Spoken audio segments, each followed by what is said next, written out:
Mateo Salazar tenía 31 años y estaba completamente quebrado cuando vio el anuncio del remate que, sin saberlo, le iba a dar la vuelta a su vida. Llevaba casi una década trabajando como jornalero y vaquero en ranchos de Sonora y Sinaloa desde que dejó la preparatoria para cuidar a su mamá cuando su padre murió y las deudas médicas se tragaron lo poco que tenían. Mateo había soñado con otra vida, con estudiar, con salir adelante, con tener algo propio, pero entre arrear ganado por una paga miserable, dormir en cuartos de lámina con olor a sudor y cuero viejo y vivir siempre a las órdenes de otros, esos sueños se fueron haciendo pequeños hasta quedar reducidos a una sola idea: tener un pedazo de tierra que fuera suyo, aunque fuera lo último. El remate se hizo en una oficina municipal vieja en las afueras de Hermosillo, un martes por la tarde, a inicios de octubre, cuando el calor todavía se sentía pegado a la piel como una manta. Mateo manejó casi 3 horas en su pickup cansada, atraído por un anuncio que parecía una broma. La descripción era corta, seca, casi burlona: tierra de monte, zona semidesértica, 180 hectáreas, sin casa, sin pozo, sin luz, sin acceso claro. Se vende por adeudo. Oferta mínima $500. Mateo llegó, se sentó al fondo entre sillas de plástico, viendo cómo otros terrenos se los llevaban ganaderos con camisa planchada y empresarios que levantaban la mano como si el dinero no pesara. Cuando mencionaron el lote 7, el subastador cambió el tono. Ya no sonaba orgulloso, sonaba incómodo, como si le diera pena ofrecerlo. Dijo que era un predio perdido entre el Monte Seco, rumbo a la Sierra Baja, a más de 70 kilómetros de la carretera, sin camino marcado, sin servicios, sin agua registrada, sin nada, que el municipio solo quería que alguien pagara lo que se debía y se hiciera cargo para que dejara de ser un problema. Abrió en $500. Hubo silencio. Alguien soltó una risa. El subastador volvió a preguntar. Nadie. Mateo sintió que el corazón le golpeó el pecho. Su mano se levantó antes de que su mente alcanzara a frenarlo. El subastador lo miró sorprendido y repitió la oferta. Preguntó si alguien daba 600. Otra vez silencio. Varias cabezas se giraron hacia Mateo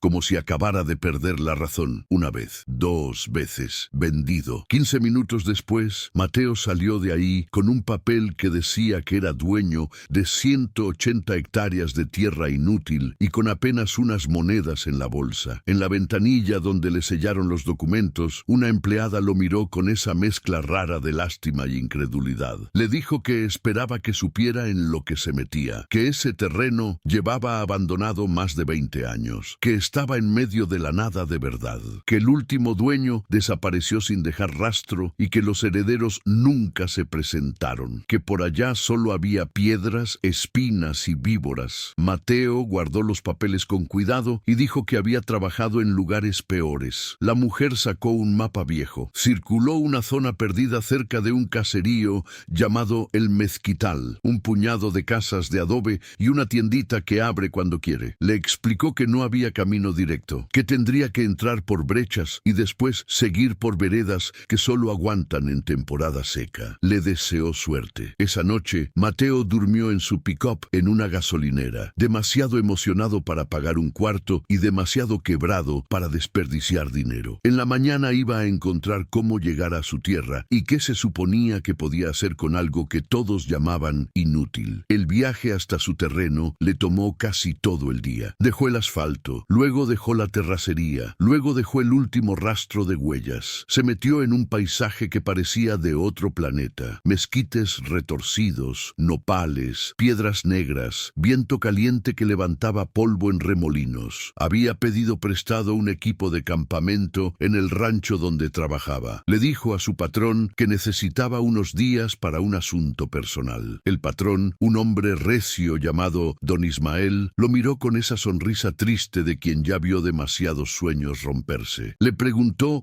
si de verdad había comprado la tierra del viejo Monteverde. Mateo asintió. Don Ismael soltó el aire y dijo que todo mundo conocía ese lugar, que desde los 90 se decía que esa tierra estaba maldita, que el dueño original, don Ulises Monteverde, había tenido un criadero famoso, caballos finos, dinero y prestigio, pero que de un día para otro todo se vino abajo: sequía, deudas, pleitos familiares, que don Ulises murió solo y que tardaron meses en encontrarlo. encontrarlo, que después de eso el lugar quedó abandonado, como si la misma tierra hubiera expulsado a la gente. Don Ismael le preguntó si estaba seguro. Mateo dijo que sí, pero ahora, metido en el vacío, con kilómetros de nada a su alrededor, empezaba a preguntarse si los demás sabían algo que él no. Llegó a lo que creía que era el límite de su terreno a media tarde. El GPS coincidía con las coordenadas, pero no había cerca, ni postes, ni letreros, nada. Solo monte seco extendiéndose en todas direcciones, hermoso en su dureza y completamente vacío. Mateo se bajó y se quedó quieto, sintiendo el silencio pesado, solo el viento pasando entre espinas y el grito lejano de un ave. Era suyo. Puede que para los demás fuera basura, pero era suyo. Eso significaba algo. Armó el campamento cuando el sol empezó a caer. Encendió una fogata pequeña, calentó frijoles en una olla, comió mirando cómo el cielo se pintaba de naranja y luego de negro. Cuando la noche cayó por completo, el cielo se llenó de estrellas como nunca había visto. La Vía Láctea parecía una cicatriz blanca cruzando el universo. Acostado en su sleeping bag, con el olor a humo pegado a la ropa, Mateo sintió algo que no sentía desde hacía años. Esperanza. Despertó antes del amanecer por un ruido cerca de la pick-up. Instintivamente llevó la mano al rifle viejo que cargaba por precaución y se incorporó despacio. El sonido volvió, más cerca. No era conejo, no era coyote. Era algo grande, arrastrando peso. Mateo tomó la linterna, la encendió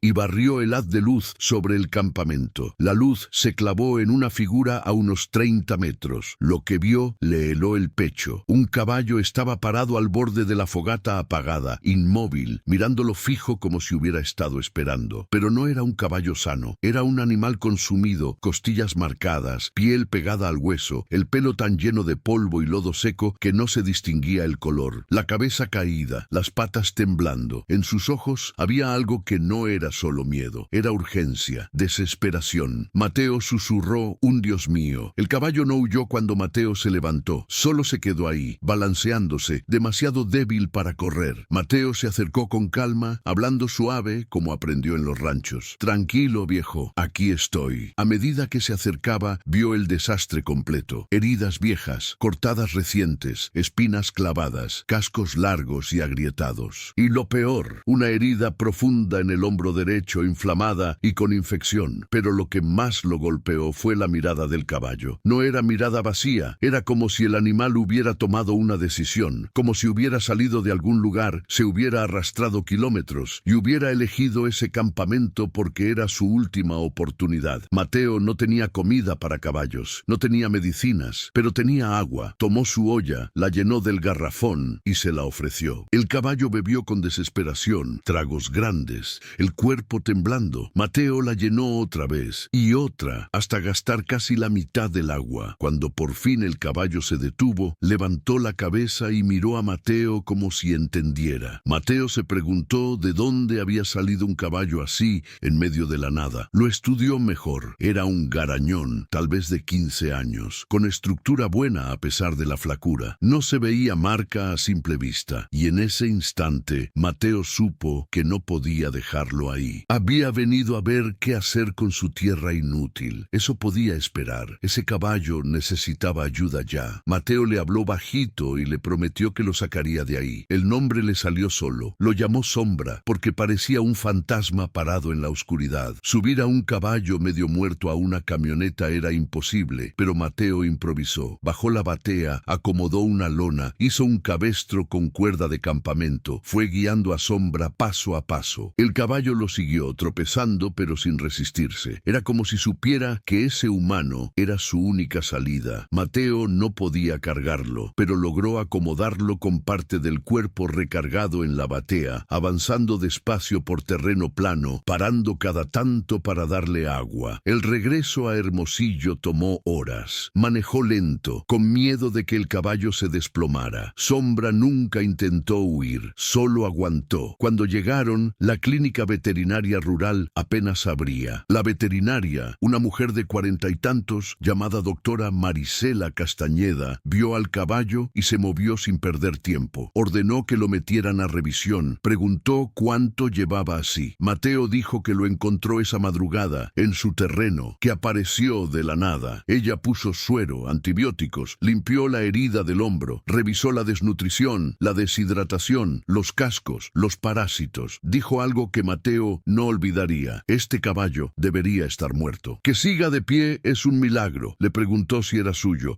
Mateo dijo que no lo sabía, que no traía marca visible, que simplemente apareció. Marisela señaló que el caballo estaba entrenado, se dejaba tratar, no pateaba, no mordía. Alguien lo había tenido con humanos y alguien lo había dejado morir. Después de revisarlo completo, Marisela dijo que podía salvarse, pero iba a ser caro. Semanas de tratamiento, alimento especial, medicinas, herrador, entre 18,000 y 30,000 pesos. Mateo sintió que se le hundía el estómago. No tenía nada. Le preguntó si podía trabajar para pagar, que sabía de ranchos, de caballos, que hacía lo que fuera. Marisela lo miró largo, como midiendo si era puro cuento o si de verdad estaba dispuesto. Al final suspiró. Dijo que necesitaba ayuda en la clínica porque su asistente se fue a Nogales, que si Mateo trabajaba podía ir pagando, pero que el caballo quedaba bajo su responsabilidad. Tú lo encontraste, tú lo estás salvando, tú lo vas a cuidar. Mateo aceptó de inmediato.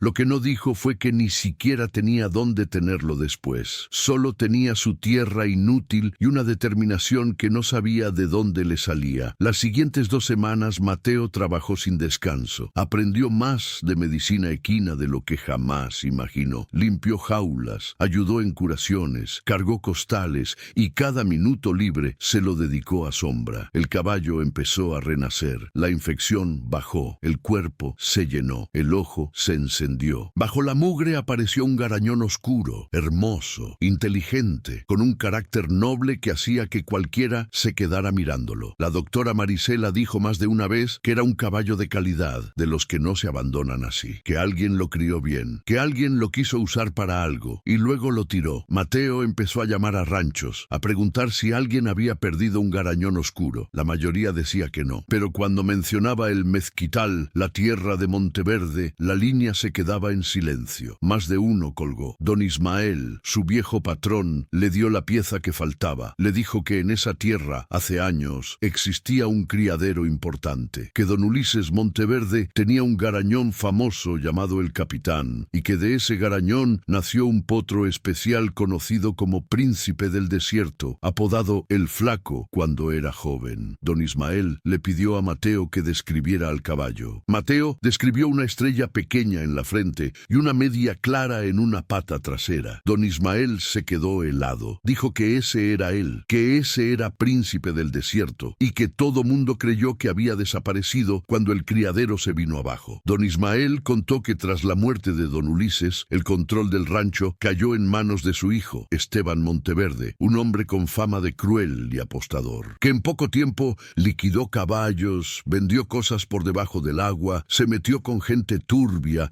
y el criadero se derrumbó. Varios caballos valiosos nunca aparecieron en los registros, simplemente se esfumaron. La idea le revolvió el estómago a Mateo. Si Sombra era ese caballo, entonces no era cualquier animal perdido, era parte de una historia oscura. Y entonces ocurrió. 3 días después, un hombre entró a la clínica preguntando por Mateo. Tenía unos 50 y tantos, botas caras, camisa de marca, sombrero impecable, la cara roja, ojos fríos. Se presentó como Esteban Monteverde. Dijo que había escuchado que Mateo había encontrado un garañón en la tierra que antes pertenecía a su familia, que ese caballo era propiedad del linaje Monteverde, que venía a recogerlo. Mateo sintió a la doctora Marisela acercarse, firme. Mateo respondió con calma que el terreno ahora era suyo, comprado en remate legal, que el caballo apareció abandonado, sin marca visible, muriéndose. Esteban soltó una risa amarga. Dijo que esa tierra era basura, pero que el caballo no, que ese garañón valía una fortuna, que no iba a permitir que un muerto de hambre se quedara con él. Mateo preguntó algo que dejó el aire pesado. Si era tan valioso, ¿por qué lo dejaron morir? Esteban parpadeó, como si lo hubieran golpeado. Dijo que no lo dejó morir, que se había escapado de un lugar donde lo tenían. Marisela preguntó qué lugar. ¿Por qué no hubo reporte oficial? Esteban no contestó. Sacó el teléfono e hizo una llamada. Dijo que estaba en la clínica y que mandaran a alguien. En menos de 1 hora llegó un agente y una abogada. Se armó el pleito legal. Esteban decía que el caballo era suyo. Mateo decía que lo encontró sin dueño. dueño, abandonado en su propiedad. El agente, incómodo, sugirió que el caso se fuera con un juez. Hasta entonces, el caballo se quedaría en la clínica como neutral. Esteban se fue dejando una amenaza. Dijo que Mateo no tenía nada, que él tenía dinero y contactos, y que lo iba a aplastar si no se quitaba. Esa noche Mateo durmió otra vez en su camioneta frente a la clínica. No iba a dejar a Sombra solo. El juicio preliminar quedó para 2 semanas después. Mateo necesitaba pruebas, necesitaba entender qué pasó. Empezó a investigar, fue al registro público, pidió archivos del rancho Monteverde, encontró deudas, embargos, ventas raras, encontró inventarios donde aparecían más caballos de los que se vendieron oficialmente, caballos que nunca aparecieron en remates. Entre ellos, uno anotado como Príncipe del Desierto, Garañón Oscuro, 2 años, promesa. Mateo buscó a ex empleados. Una caballeriza le confesó por teléfono que Esteban vendía caballos por fuera en la madrugada, que cargaba los mejores y los sacaba sin papeles. Un entrenador le dijo que Esteban tenía tratos con gente que movía animales sin registro hacia instalaciones clandestinas, lugares donde explotaban garañones para reproducción ilegal. Mateo juntó testimonios, copias, fotos del estado en que encontró a Sombra, pero faltaba lo más fuerte. ¿Dónde estuvo Sombra todos esos años? La respuesta llegó de golpe cuando la doctora Marisela recibió una llamada de un veterinario de Coahuila que había visto el caso circulando en grupos rurales. Dijo que 3 meses atrás atendió a un garañón que coincidía con la descripción en una central de monta clandestina cerca de Piedras Negras. Contó que el lugar era oscuro, que cruzaban caballos sin papeles, que vendían crías sin registro, que los animales vivían mal, que cuando él se quejó lo corrieron y que, aunque el lugar estaba a nombre de una empresa, todos sabían que detrás había un ganadero sonorense con apellido Monteverde. En ese momento, el título cobró sentido. Un caballo débil reveló algo. Reveló que ese animal no era solo un rescate, era evidencia. Esteban no lo quería por amor, lo quería por miedo, porque un caballo vivo podía destapar años de negocio sucio. Mateo llevó todo a una abogada joven especializada en bienestar animal, Sofía Beltrán, que aceptó ayudarlo sin cobrar al ver las pruebas. Ella le dijo claro, esto no es solo custodia, es maltrato, fraude y tráfico ilegal. Ese hombre quiere al caballo para borrar rastros. El día de la audiencia en el juzgado de Hermosillo, Esteban llegó confiado con su abogada. Mateo llegó con Sofía, nervioso pero firme. El juez escuchó a ambos. La defensa de Esteban dijo que era propiedad familiar. Sofía presentó registros, inconsistencias, testimonios, la llamada del veterinario, las fotos del caballo muriéndose. Dijo que el caballo fue explotado y luego tirado, que Mateo lo salvó, que no había documentos de propiedad legal de Esteban en 15 años. El juez miró a Esteban y le pidió papeles, facturas, registro, comprobantes. Esteban no tuvo nada, silencio. El juez dictó, sin prueba de propiedad legal y con evidencia de abandono, el caballo quedaba legalmente bajo el cuidado y propiedad de Mateo Salazar. Además, turnó el caso al Ministerio Público por posibles delitos. Esteban se puso pálido. Intentó protestar. No pudo. Afuera, Sofía le apretó la mano a Mateo y le dijo que acababa de ganar un caballo que valía muchísimo. Mateo miró a Sombra en el remolque, con esa mirada inteligente y tranquila, y dijo lo único que importaba. Me lo llevo a casa. El problema era que su casa era una tierra inútil sin agua. Pero entonces don Ismael lo llamó con una propuesta. Le dijo que esa tierra, aunque se viera muerta, estaba sobre un manto acuífero, que él llevaba años oyendo historias, viendo mapas, preguntando a perforadores, que con un pozo esa tierra cambiaría. Mateo dijo que no tenía dinero para perforar. Don Ismael respondió que él sí podía financiarlo, pero que quería un trato. Él metería capital para el pozo, cercas, Sombra y un corral. A cambio, usarían a Sombra como garañón de reproducción legal, harían contratos y dividirían ganancias 50 y 50. Con agua, el terreno dejaría de ser inútil. Se volvería un santuario, un criadero legítimo, un negocio limpio que nacía del desastre. Mateo aceptó. 3 meses después, la perforadora encontró agua a más de 220 metros. Salió fuerte, tan fuerte que tuvieron que instalar una bomba más grande. Levantaron cercas, hicieron potreros, construyeron un cobertizo cobertizo, empezaron a sembrar pasto resistente y por primera vez en su vida, Mateo vio su tierra verdearse en pequeños parches. Sombra caminaba con fuerza renovada, el cuerpo lleno, el pelo brillante como obsidiana bajo el sol. Ya no era un fantasma, era un símbolo. La gente empezó a llegar. Ganaderos preguntaban por cubiertas legales. Familias pasaban a ver el caballo que volvió del abandono. La doctora Marisela visitó el rancho un día temprano y lo revisó con cuidado. Dijo que lo más impresionante era que Sombra no solo sobrevivió, fue a buscar ayuda. En el punto más débil hizo lo imposible y llegó al único lugar donde alguien iba a salvarlo. Mateo acarició su cuello y dijo en voz baja que el caballo también lo había salvado a él, porque Mateo estaba perdido, sin futuro, y ese animal apareció como una señal. Con el tiempo, la investigación contra Esteban Monteverde avanzó. La fiscalía encontró más nombres, más ventas irregulares, más rutas de animales sin papeles. Varias instalaciones fueron clausuradas. Algunos caballos fueron rescatados. Esteban perdió prestigio, dinero y libertad. Pero Sombra ganó algo más grande, vida. Y Mateo también. Años después, ese rancho que empezó con 500 pesos y una tierra inútil se volvió una historia conocida en el norte. No porque fuera el más rico, sino porque nació de la compasión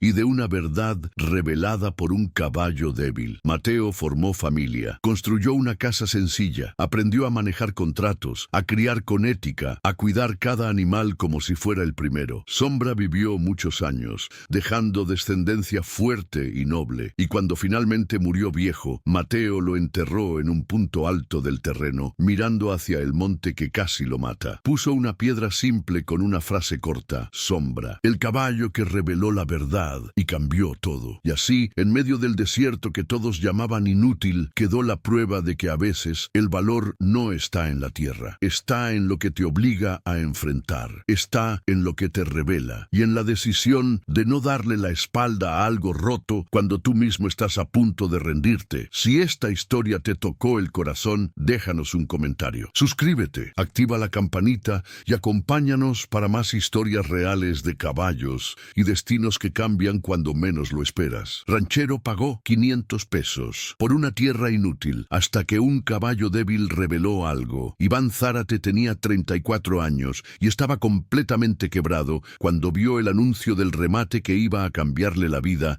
En un solo día llevaba casi 12 años jalando como vaquero y ayudante de rancho entre Sonora y Chihuahua, desde que abandonó la escuela técnica, cuando su padre murió y dejó a su mamá con cuentas médicas que devoraron todo lo que la familia había logrado juntar. Iván había tenido sueños grandes. Alguna vez quería estudiar mecánica, abrir un taller propio y dejar de vivir de trabajo en trabajo, pero entre madrugadas, arreando ganado por sueldos mínimos, cuartos compartidos que olían a sudor y cuero viejo, y la sensación constante de que su vida nunca arrancaba. Esos sueños se fueron encogiendo hasta convertirse en algo simple y casi humilde: tener un pedazo de tierra, aunque fuera feo, aunque fuera lejos, aunque nadie lo quisiera, solo para poder decir: esto es mío. El remate se hizo en una oficina municipal vieja a las afueras de Ciudad Obregón, una tarde de jueves, a finales de septiembre, cuando el calor todavía se quedaba pegado a la piel. Iván manejó casi 4 horas en su pickup vieja, que cascabeleaba en cada bache, atraído por un anuncio que parecía una burla, por lo corto y despreciativo del texto: predio de monte semidesértico, 200 hectáreas, sin construcciones, sin luz, sin agua, sin acceso. Claro, se vende por adeudo, oferta mínima, 500 pesos. Iván llegó y se sentó hasta atrás entre sillas de plástico, viendo cómo otros lotes se los llevaban ganaderos con camisa planchada y empresarios que levantaban la mano sin pestañear, ofreciendo cifras que para Iván sonaban como de otro planeta. Cuando el subastador anunció el lote 9, su voz cambió de tono de entusiasta a casi apenada, como si no quisiera venderlo en voz alta. Dijo que era un terreno perdido rumbo a la Sierra Baja, cerca de una comunidad chiquita llamada La Noria de San Miguel, que no tenía camino formal, ni servicios, ni pozo registrado, ni derechos de agua. El municipio solo quería que alguien pagara el adeudo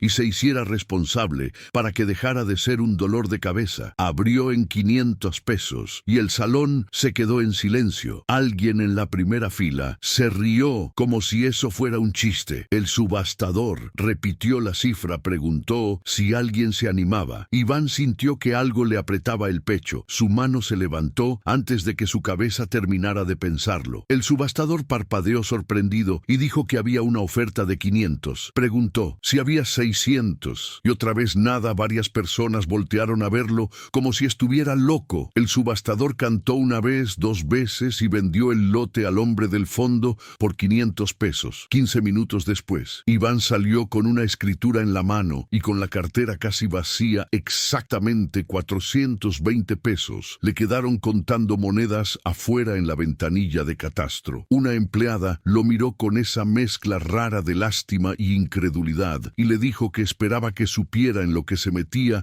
que esa tierra llevaba abandonada más de 20 años, que estaba en medio de la nada, de verdad que el último dueño se había ido sin dejar rastro y que los herederos nunca quisieron presentarse, que por allá solo había piedra, mezquite, espinas y víboras. Iván guardó la escritura con cuidado, como si fuera un tesoro, y contestó que ya había trabajado en lugares peores. La mujer sacó un mapa viejo con bordes doblados y le marcó una zona lejos de la carretera donde el papel casi ya no tenía tinta. Le explicó que no había camino directo, que tendría que entrar por brechas de terracería y después seguir por veredas donde solo pasaba una camioneta alta y con suerte, y le deseó buena suerte. Iván miró el mapa y sintió por primera vez el peso real de lo que acababa de comprar esa noche. Durmió en su pick-up en una gasolinera porque estaba demasiado emocionado para pagar un cuarto y demasiado quebrado para tirar dinero. En eso, en la mañana iba a descubrir cómo llegar a su tierra y qué podía hacer con un pedazo de monte. Que nadie quería el viaje. Le tomó casi todo el día. Dejó el asfalto, luego dejó la terracería, luego dejó el último rastro de huellas hasta que solo quedó el monte seco extendiéndose como un mar inmóvil. El paisaje parecía otro planeta. Mezquites retorcidos, nopales solitarios, piedras negras, el viento caliente levantando polvo en remolinos. Iván llevaba equipo de campamento prestado del rancho donde trabajaba. Había pedido una semana diciendo que era asunto personal. Su patrón, un hombre serio llamado Don Efraín, lo había mirado con una sonrisa triste y le preguntó si de verdad había comprado el terreno de los Aranda, porque todo mundo conocía esa historia y ese lugar tenía mala fama desde los 90. Don Efraín le contó que el dueño original, Don Rodolfo Aranda, había tenido un criadero de caballos finos y una fama enorme en la región, pero que todo se vino abajo entre sequías, deudas y pleitos familiares, que Don Rodolfo terminó solo y que tardaron meses en encontrarlo, que después de eso el terreno quedó como maldito abandonado, como si la tierra hubiera expulsado a quien intentara quedarse. Iván le dijo que no creía en maldiciones, que solo quería un lugar propio, pero ahora, manejando en medio de ese vacío, empezaba a preguntarse si los demás sabían algo que él no. Cuando llegó a lo que creía que era el límite de su propiedad, el GPS coincidía con las coordenadas de la escritura, pero no había cercas, ni postes, ni letreros, nada que marcara frontera humana, solo monte seco, hasta donde alcanzaba la vista. Hermoso en su dureza y completamente vacío, Iván se bajó de la camioneta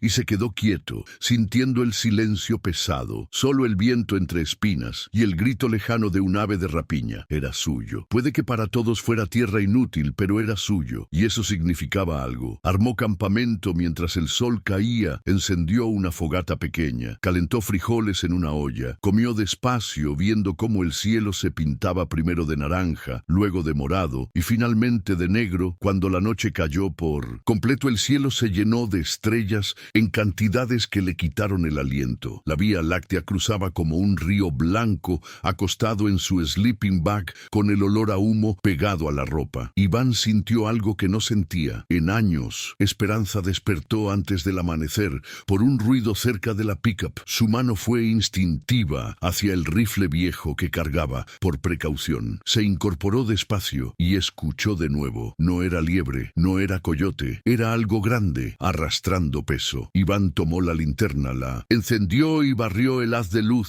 sobre el campamento. La luz se clavó en una figura a unos 30 metros y lo que vio le cortó la respiración. Un caballo estaba parado al borde de la fogata, apagada, inmóvil, mirando mirándolo fijo como si hubiera estado esperando. Pero no era un caballo sano. Era un animal consumido, costillas marcadas, piel pegada al hueso, pelo cubierto de polvo y lodo seco. Imposible distinguir el color real, la cabeza caída, las patas temblando y en los ojos algo que no era solo miedo. Era urgencia, desesperación. Iván susurró un «no puede ser el caballo». No huyó cuando Iván se levantó. Solo se balanceó demasiado débil para correr. Iván se acercó con calma, hablando suave como le enseñaron en los ranchos. «Tranquilo, compa, tranquilo. Aquí estoy». Mientras avanzaba vio el desastre completo. Heridas viejas, cortadas, recientes, espinas clavadas, cascos largos, agrietados y lo peor, una herida profunda en el hombro derecho inflamada con infección. Pero lo que más lo golpeó fue la mirada del caballo. No, era mirada vacía. Había inteligencia, como si el animal hubiera tomado una decisión, como si hubiera salido de algún lugar y hubiera aguantado kilómetros hasta encontrar ese campamento como su última oportunidad. Iván no tenía alimento para caballos ni medicinas, pero tenía agua. Tomó la olla, la llenó del garrafón y la acercó. El caballo bebió con desesperación tragos grandes, el cuerpo temblando. Iván la llenó otra vez y otra hasta gastar casi la mitad del agua. Cuando por fin el caballo se detuvo, levantó la cabeza y miró a Iván como si entendiera. Iván lo examinó mejor y notó detalles que le helaron la sangre debajo de la suciedad. Se alcanzaba a ver una estrella pequeña en la frente y en la pata trasera izquierda una media clara, casi blanca. Y lo más extraño, en el cuello, bajo el pelo enmarañado, se veía una marca vieja, como un círculo casi borrado, como si alguien hubiera intentado ocultarla. Iván no era experto en marcas finas, pero sabía una cosa: ese caballo no era salvaje, era entrenado y alguien lo había tenido con humanos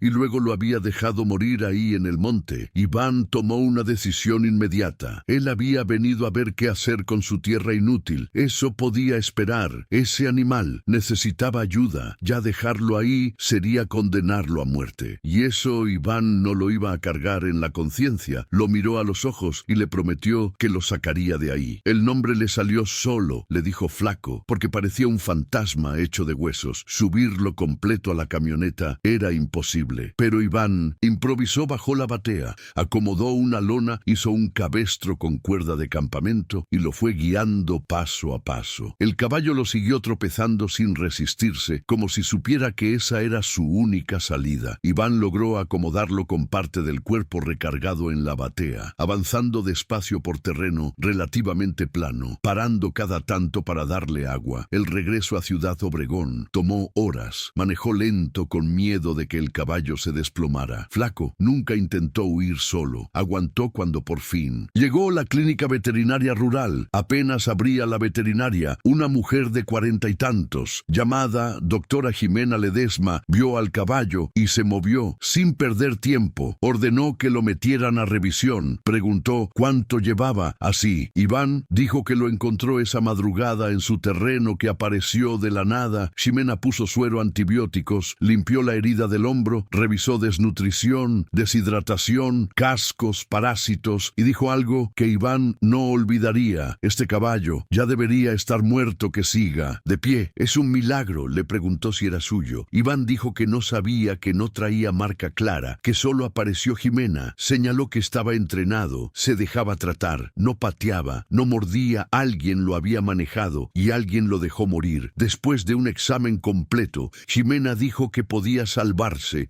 pero iba a ser caro: semanas de tratamiento, alimento especial, medicina, cerrador, entre 20,000 y 35,000 pesos. Iván sintió que se le hundía el estómago. No tenía nada. Le pidió trabajar para pagar, que sabía de caballos, que hacía lo que fuera. Jimena lo miró largo, midiendo si era puro cuento. Al final suspiró y dijo que necesitaba ayuda, porque su asistente se fue a Mexicali, que si Iván trabajaba podía ir pagando, pero el caballo quedaba bajo su responsabilidad. Tú lo encontraste, tú lo estás salvando, tú lo vas a cuidar. Iván aceptó sin pensarlo y no dijo la verdad completa, que ni siquiera tenía dónde tenerlo. Después solo tenía una tierra inútil y una determinación enorme. Las siguientes 2 semanas trabajó sin descanso. Aprendió más de medicina equina de lo que imaginó. Limpió jaulas, ayudó en curaciones, cargó costales y cada minuto libre libre se lo dedicó a Flaco. El caballo empezó a renacer la infección. Bajó el cuerpo, se llenó el ojo, se encendió bajo la mugre. Apareció un garañón oscuro, hermoso, inteligente, con un carácter noble que hacía que cualquiera se quedara viéndolo. La doctora Ximena dijo varias veces que era un caballo de calidad, de los que no se abandonan. Así que alguien lo crió bien, que alguien lo quiso usar para algo y luego lo tiró. Iván empezó a llamar a ranchos preguntando si alguien había perdido un garañón oscuro de esa edad. La mayoría decía que no, pero cuando Iván mencionaba la noria de San Miguel, la tierra de los Aranda, la línea se quedaba en silencio. Más de uno. Colgó don Efraín. Su patrón le dio una pista que cambió todo. Le pidió que describiera al caballo con detalle. Iván habló de la estrella en la frente, la media en la pata y la marca vieja, casi borrada en el cuello. Don Efraín se quedó callado y luego dijo una frase que le puso la piel helada. Ese es Relámpago de Aranda. Iván preguntó quién era y don Efraín le contó que hace muchos años don Rodolfo Aranda tuvo un garañón legendario llamado Capitán del Valle y que de ese garañón nació un potro especial registrado como Relámpago de Aranda, un animal tan valioso que se decía que cualquiera pagaría una fortuna por él. Pero cuando don Rodolfo enfermó y su hijo Tomás Aranda tomó el control, todo se pudrió. Tomás era conocido por apuestas y tratos sucios. En pocos años, el criadero se derrumbó, caballos vendidos sin papeles, otros desaparecidos, y la propiedad quedó abandonada. La versión oficial fue que Relámpago murió o fue vendido fuera del estado, pero nadie vio documentos reales. Iván sintió el golpe de la realidad. Si Flaco era Relámpago, entonces no era un rescate. Cualquiera era una pieza perdida de una historia oscura, y la razón por la que la gente se quedaba en silencio tenía sentido, porque mencionar esa tierra era como mencionar una vergüenza enterrada. La respuesta a por qué un caballo tan valioso terminó muriéndose en el monte llegó 3 días después, cuando un hombre entró a la clínica preguntando por Iván. Tenía 50 y tantos, botas caras, camisa de marca, sombrero impecable,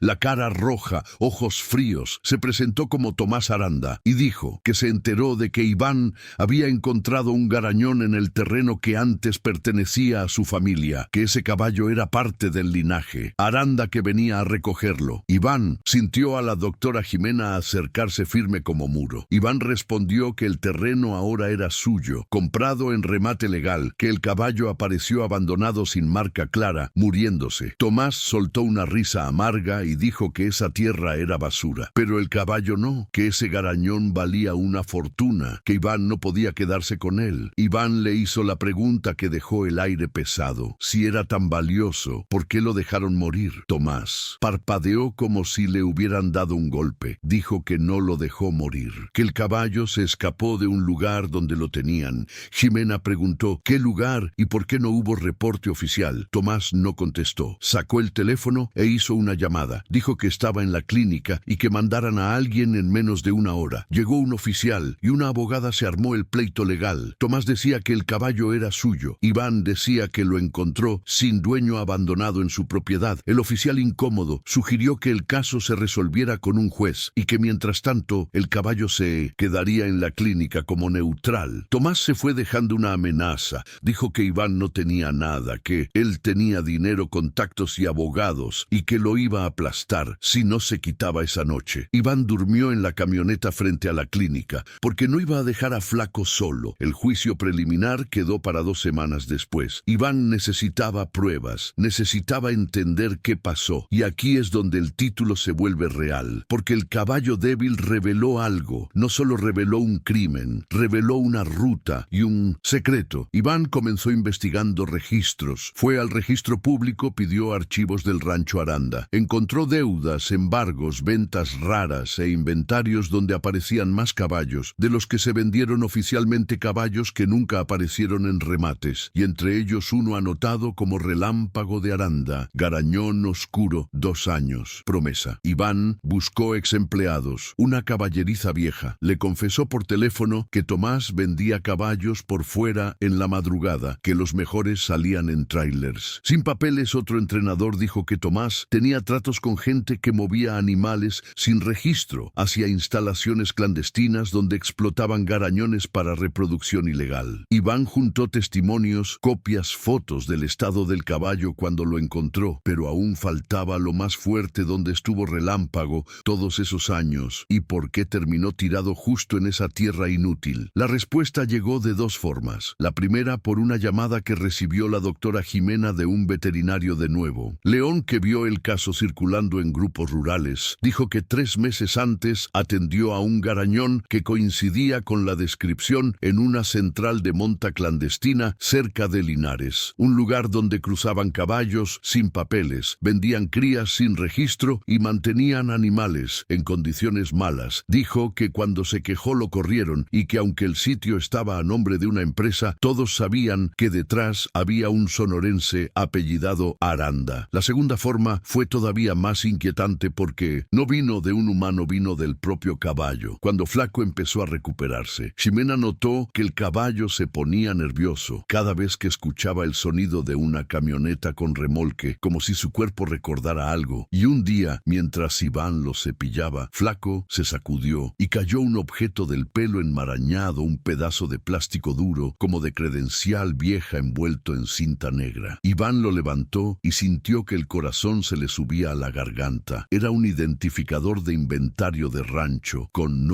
números y un sello casi borrado. No era un registro oficial, pero sí era una pista. Ximena lo limpió con cuidado y alcanzaron a leer Aranda y una serie de números que coincidían con un folio viejo en los papeles del criadero. Ahí estaba la revelación: el caballo débil. No solo era evidencia de maltrato, era evidencia material de que había sido retenido y movido como mercancía durante años. Y si Tomás lo recuperaba, esa evidencia desaparecía. Iván llevó todo a una abogada joven especializada en bienestar animal y fraudes rurales, llamada Renata Beltrán, quien aceptó ayudarlo al ver las pruebas y le dijo: claro, esto no es solo custodia, esto es maltrato, fraude y tráfico ilegal. Ese hombre quiere al caballo para borrar rastros, porque Relámpago vivo es un testigo. El día de la audiencia en el juzgado de Ciudad Obregón, Tomás llegó confiado con su abogada Iván. Llegó con Renata nervioso pero firme. El juez escuchó a ambos. La defensa de Tomás dijo que era propiedad familiar, que Iván se lo apropió, que el caballo pertenecía a la herencia Renata. Presentó registros, inconsistencias, testimonios, la llamada del veterinario,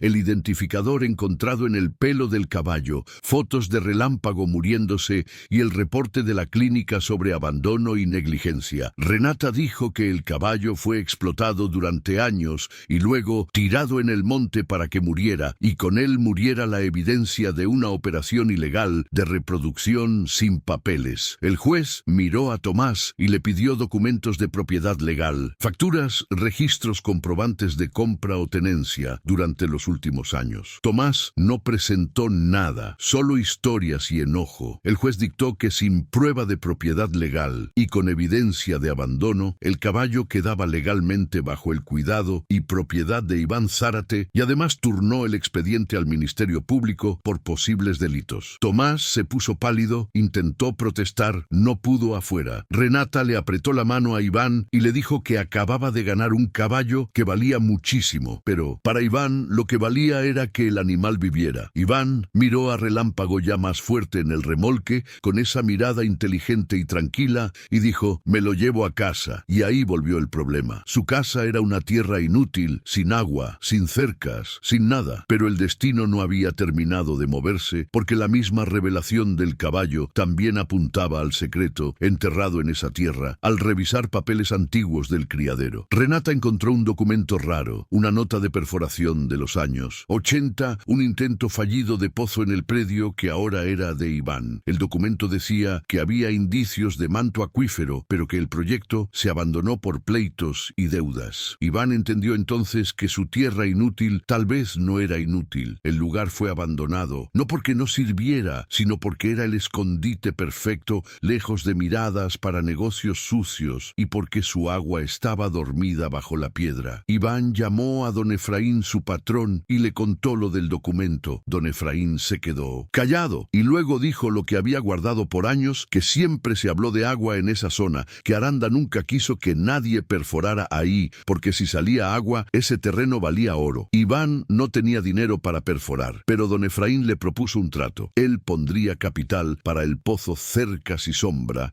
a cambio de hacer un proyecto legal y limpio, usando a Relámpago como garañón registrado con contratos formales y dividir ganancias 50 y 50. Iván aceptó y 3 meses después, la perforadora encontró agua a más de 240 metros y salió con fuerza tanta que tuvieron que instalar una bomba más grande. La tierra empezó a cambiar cercas potreros, un corral, un cobertizo y parches verdes, donde antes solo había piedra. Relámpago caminaba con fuerza renovada, el cuerpo lleno, el pelo brillando como obsidiana bajo el sol. Ya no era un fantasma, era un símbolo, y la noticia corrió el garañón, que apareció débil en una tierra inútil. No solo sobrevivió, sino que destapó un negocio sucio y además transformó un lugar abandonado en un rancho vivo. La doctora Ximena visitó el terreno y lo revisó con cuidado. Dijo que lo más impresionante era que Relámpago no solo sobrevivió, fue a buscar ayuda en el punto más débil, hizo lo imposible y llegó al único lugar donde alguien iba a salvarlo. Iván acarició su cuello y dijo que el caballo también lo salvó a él, porque Iván estaba perdido y ese animal apareció como una señal. Con el tiempo la investigación contra Tomás Aranda avanzó. La fiscalía encontró más nombres, más ventas irregulares, más rutas de animales sin papeles. Varias instalaciones fueron clausuradas, algunos caballos rescatados, y Tomás perdió lo que siempre usó para intimidar: dinero, prestigio y libertad. Mientras tanto, el rancho de Iván creció no por ambición, sino por propósito: criar con ética, cuidar cada animal, como si fuera el primero, hacer todo limpio y demostrar que una tierra inútil era inútil solo para quien no se atrevía a verla. Relámpago vivió muchos años, dejó descendencia, fuerte y noble, y cuando murió viejo, Iván lo enterró en un punto alto del terreno,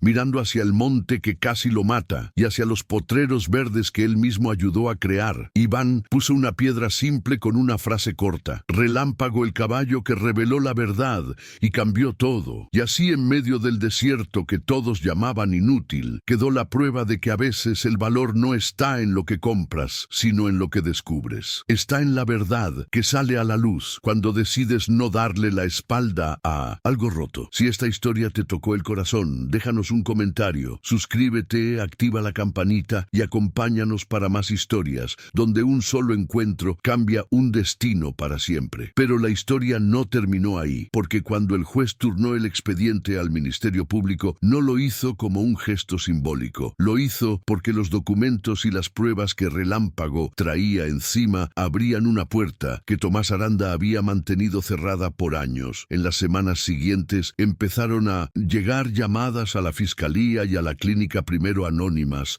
luego ya con nombres, gente que por miedo se había quedado callada durante mucho tiempo. Un ex chofer de remolques confesó que durante años transportó caballos de noche sin papeles desde Sonora hacia corrales improvisados en Nuevo León y Tamaulipas, donde los cruzaban y los revendían con historias inventadas. Un herrador contó que lo llamaban solo cuando tocaba ocultar marcas, que le pedían limar zonas específicas y aplicar químicos para borrar fierros viejos. Una mujer que trabajó en una pequeña ganadería dijo que vio potros recién nacidos morir por descuido, porque lo único que importaba era producir y vender rápido, sin registros, sin vacunas, sin seguimiento. Cada testimonio empujaba la misma verdad. Tomás Aranda no perdió la cabeza por un caballo perdido. Perdió la cabeza porque ese caballo era un hilo suelto, y cuando un hilo suelto se jala, se deshace toda la trama. La fiscalía solicitó órdenes para revisar predios ligados a una empresa pantalla que aparecía en varios contratos de compra de alimento y transporte, y ahí encontraron lo que nadie quería ver: corrales improvisados, caballos flacos, yeguas preñadas sin control médico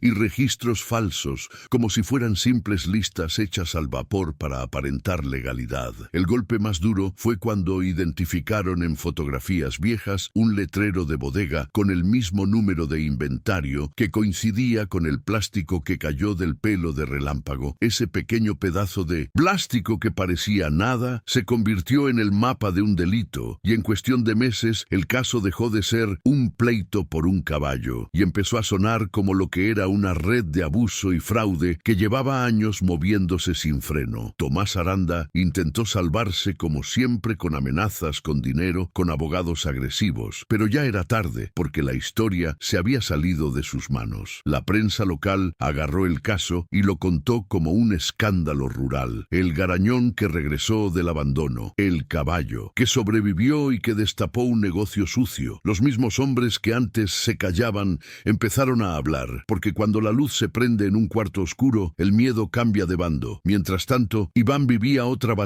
la más simple y la más dura: sostener a Relámpago y sostener su tierra inútil convertida en proyecto real, porque el agua por sí sola no hace un rancho. Hace falta trabajo, hace falta disciplina, hace falta soportar días en que el viento te parte la cara y noches en que el silencio te hace sentir pequeño. Don Efraín cumplió su palabra y puso capital para cercas, bebederos, sombra y un corral de manejo, pero Iván puso lo que nadie puede comprar: horas de trabajo, paciencia y una obsesión por hacerlo bien. Cada potrero quedó medido, cada tubería enterrada, cada malla instalada como si estuviera construyendo, no un rancho sino una segunda vida. Relámpago también seguía recuperándose del todo, porque aunque su cuerpo ya se veía fuerte, había cicatrices que no se borran fácil. Algunas eran en la piel y otras en el comportamiento. Al principio se asustaba con ciertos sonidos, se tensaba cuando alguien levantaba la voz y había días en que sus ojos se iban lejos, como si recordara algo. Iván aprendió a no forzarlo, a hablarle suave, a respetar sus tiempos,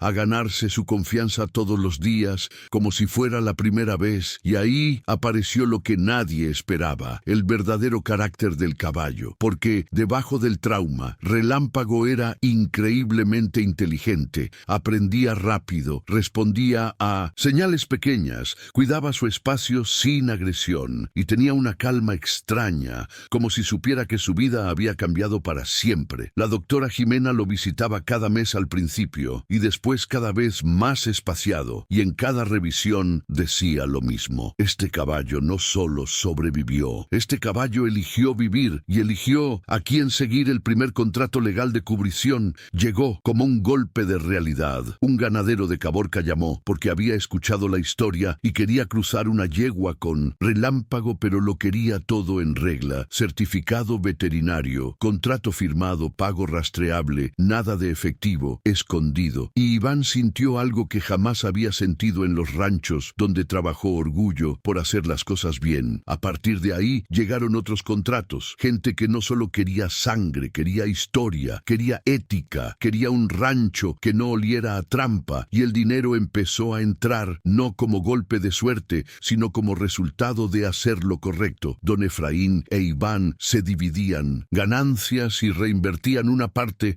en mejorar el terreno. Sembraron pasto resistente, arreglaron accesos, abrieron un pequeño camino de terracería hasta la carretera más cercana y levantaron una casa sencilla de bloques donde Iván por primera vez durmió bajo un techo que era suyo, no de patrón, no de campamento, no de favor suyo. La gente empezó a llamar ese lugar de una forma que a Iván le daba risa, porque sonaba demasiado grande para algo que nació de 500 pesos. Lo llamaban el Rancho Relámpago, como si el nombre del caballo se hubiera vuelto una bandera. El tiempo siguió, y con el tiempo llegó lo inevitable. La audiencia principal y la investigación formal contra Tomás Aranda tomó forma. Se presentaron cargos por maltrato animal, fraude documental y movimientos ilegales de ganado y equinos en distintos estados. No todos los culpables cayeron, porque cuando hay redes siempre hay gente que se esconde, pero lo suficiente salió a la luz para que el negocio se rompiera. Varios corrales clandestinos fueron clausurados, más de 30 caballos fueron rescatados y enviados a rehabilitación. Algunos murieron porque estaban demasiado dañados,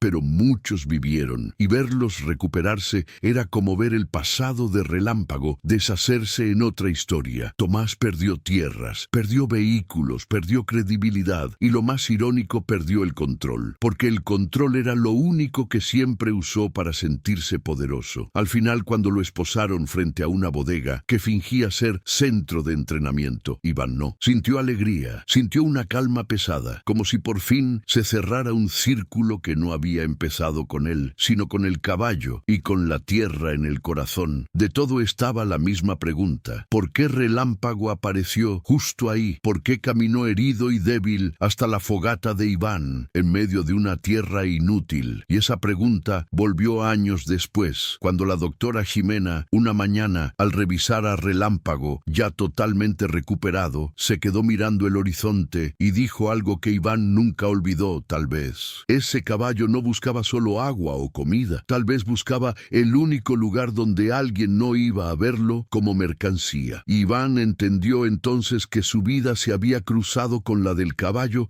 porque ambos estaban al borde. Iván estaba quebrado, vacío, sin nada propio, y Relámpago estaba roto por dentro y por fuera, y aún así caminaron hacia una oportunidad. El rancho creció despacio con orden. Llegaron potrillos nacidos ya en un entorno limpio, vacunas al día, papeles en regla, atención veterinaria, dignidad, algo que antes le habían negado al caballo. Y por eso, cuando Iván miraba a los potrillos correr en los potreros verdes, que antes eran piedra, sentía que estaba viendo una revancha contra la miseria, contra el abuso y contra esa idea de que inútil significa sin destino. Pasaron los años. Iván se casó con una mujer de la región llamada Lucía, que al principio fue a la clínica a llevar alimento para perros y terminó escuchando la historia del caballo y del terreno, y sin darse cuenta se volvió parte del proyecto. Tuvieron un hijo, y ese niño aprendió a caminar entre bebederos y cercas, aprendió a decir caballo antes que muchas otras palabras, y su primer miedo y su primer amor fueron con los animales. En algún punto, Relámpago dejó de ser solo un garañón valioso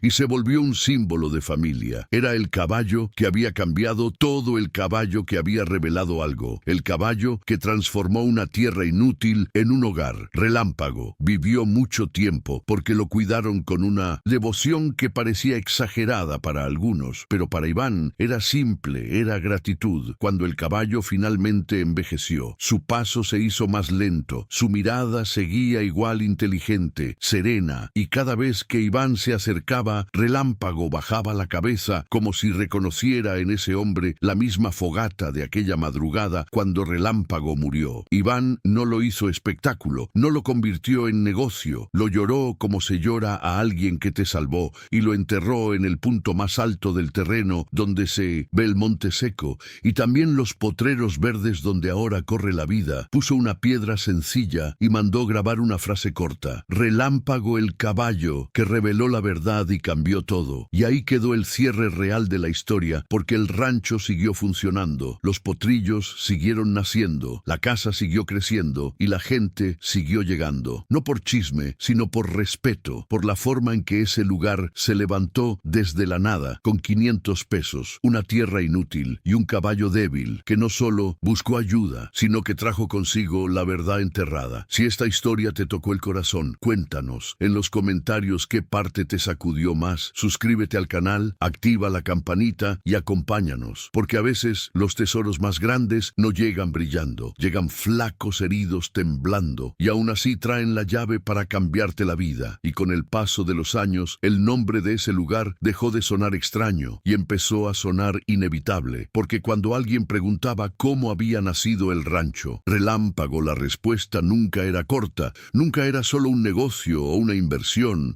siempre volvía al mismo punto, a un remate olvidado, a 500 pesos que nadie quiso, a una tierra inútil que escondía secretos y a un caballo débil que caminó hasta donde aún existía humanidad. Iván nunca permitió que la historia se usara para presumir ni para inflar el ego. Cada vez que alguien le decía que había tenido suerte, él negaba con la cabeza y decía que la suerte no camina kilómetros sangrando, la suerte no llega con costillas marcadas ni con heridas infectadas. Lo que llegó aquella madrugada fue una prueba y una decisión, y la decisión fue no mirar hacia otro lado con el tiempo. Iván empezó a ayudar a otros pequeños rancheros a regularizar papeles, a evitar intermediarios turbios, a no caer en promesas fáciles de dinero rápido, porque entendió que muchas de las tragedias que había visto nacían del silencio y del miedo a denunciar. Cuando el rancho ya estaba firme, aceptó recibir algunos de los caballos, rescatados por la Fiscalía Animales Viejos, otros jóvenes, todos con historias rotas,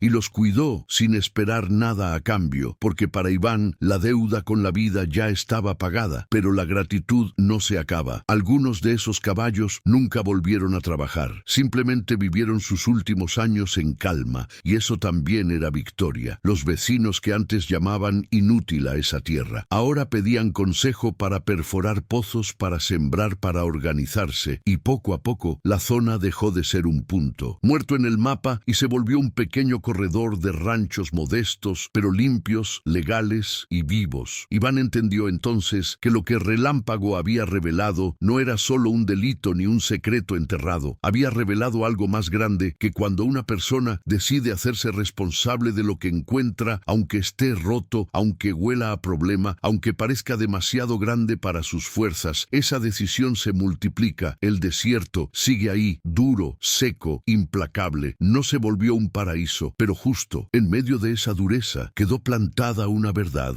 que nadie pudo volver a borrar, que el valor no siempre está en lo que compras, sino en lo que eliges hacer cuando nadie te está mirando, que a veces un caballo débil llega no para ser salvado, sino para señalar el camino, y que incluso una tierra inútil puede cambiar destinos cuando alguien se atreve a quedarse. Y por eso cada amanecer, cuando Iván camina entre los potreros y el viento levanta polvo y el sol empieza a golpear, él mira el punto alto donde está enterrado Relámpago y no siente tristeza, siente certeza, la certeza de que aquella madrugada no fue casualidad, fue un cruce exacto entre dos vidas que ya no podían seguir como estaban, y que gracias a ese encuentro una verdad salió a la luz, un hombre encontró propósito y una tierra olvidada volvió a respirar. Y así la historia de aquel remate olvidado quedó grabada no en documentos ni en titulares, sino en la memoria de quienes la vivieron. Iván envejeció en esa tierra que todos llamaron inútil al principio, pero que terminó dando agua, trabajo a animales, y futuro vio crecer a sus hijos corriendo entre los potreros,